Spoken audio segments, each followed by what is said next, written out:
major religion forbade usury. Most of the arguments made against the practice were moral.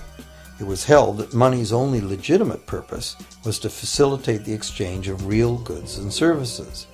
Any form of making money from simply having money was regarded as the act of a parasite or of a thief. However, as the credit needs of commerce increased, the moral arguments eventually gave way to the argument that lending involves risk and loss of opportunity to the lender, and therefore attempting to make a profit from lending is justified. Today, these notions seem quaint. Today, the idea of making money from money is held as an ideal to strive for. Why work when you can get your money to work for you? However, in trying to envision a sustainable future, it's very clear that the charging of interest is both a moral and a practical problem. Imagine a society and economy that can endure for centuries because, instead of plundering its capital stores of energy, it restricts itself to present-day income. No more wood is harvested than grows in the same period. All energy is renewable: solar, gravitational, geothermal, magnetic, and whatever else we discover. This society lives within the limits of its non-renewable resources by reusing and recycling everything, and the population just replaces itself.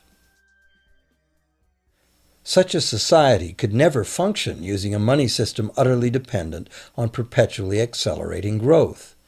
A stable economy would need a money supply at least capable of remaining stable without collapsing. Let's say the total volume of this stable money supply is represented by this big circle. Let's also imagine that moneylenders must actually have existing money to lend. If some people within this money supply begin systematically lending money at interest, their share of the money supply will grow. If they continually re-loan at interest all the money that gets paid back, what's the inevitable result? Whether it's gold, fiat, or debt money doesn't matter. The money lenders will end up with all the money. And after the foreclosures and bankruptcies are all filed, they'll get all the real property too. Only if the proceeds of lending at interest were evenly distributed among the population would this central problem be solved. Heavy taxation of bank profits might accomplish this goal, but then why would banks want to be in business? If we were ever able to free ourselves of the current situation, we could imagine banking run as a non-profit service to society, dispersing its interest earnings as a universal citizen dividend, or lending without charging interest at all.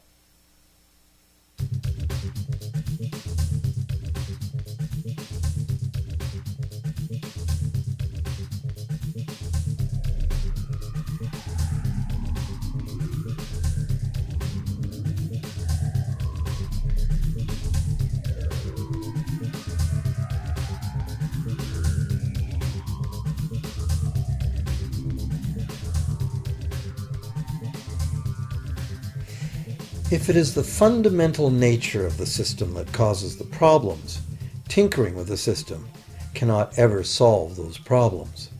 The system itself must be replaced. Many monetary critics call for a return to gold-based money, claiming that gold has a long history of reliability. They ignore the many scams that can be played with gold: shaving coins, debasing the metal, cornering the market, all of which were abundantly practiced in ancient Rome and contributed to its fall. Some advocate silver, it being more abundant than gold and therefore more difficult to corner.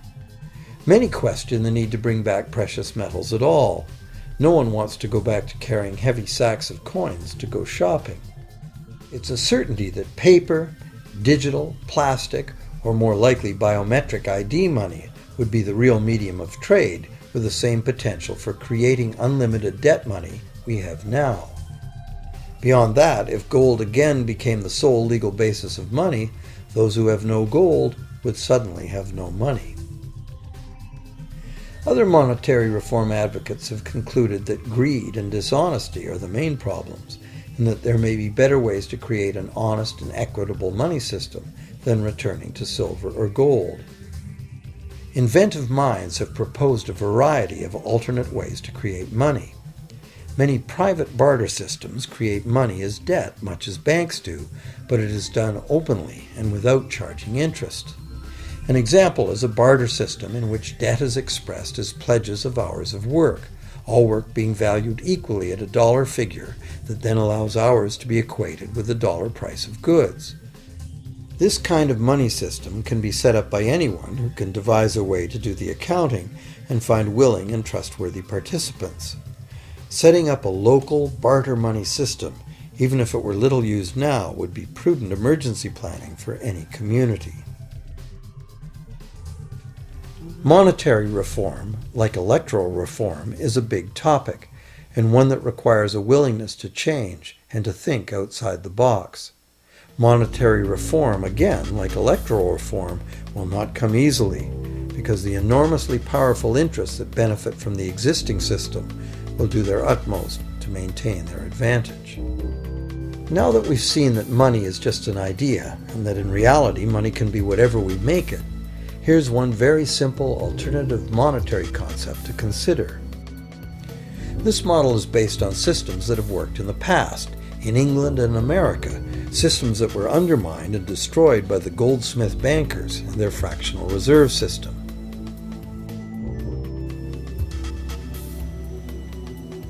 To create an economy based on permanent interest-free money, money could simply be created and spent into the economy by the government, preferably on long-lasting infrastructure that facilitates the economy, such as roads, railroads, bridges, harbors, and public markets. This money would not be created as debt, it would be created as value, that value being in the form of whatever it was spent on. If this new money facilitated a proportional increase in trade requiring its use, it would cause no inflation whatsoever. If government spending did cause inflation, there would be two courses of action available. Inflation is equivalent in effect to a flat tax on money. Whether the money goes down in value 20% or the government takes 20% of our money away from us, the effect on our buying power is the same. Viewed this way, inflation in place of taxation might be politically acceptable if well spent and kept within limits. Or government could choose to counter inflation by collecting tax monies that it then takes out of use, thus reducing the money supply and restoring its value. To control deflation, which is the phenomenon of falling wages and prices, the government would simply spend more money into existence. With no competing private debt money creation, governments would have more effective control of their nation's money supply. The public would know whom to blame if things went wrong. Governments would rise and fall on their ability to preserve the value of money. Government would operate primarily on taxes, as it does now, but tax money would go much, much further, as none of it would be required to pay interest to private bankers. There could be no national debt if the federal government simply created the money it needed. Our perpetual collective servitude to the banks through interest payments on government debt would be impossible.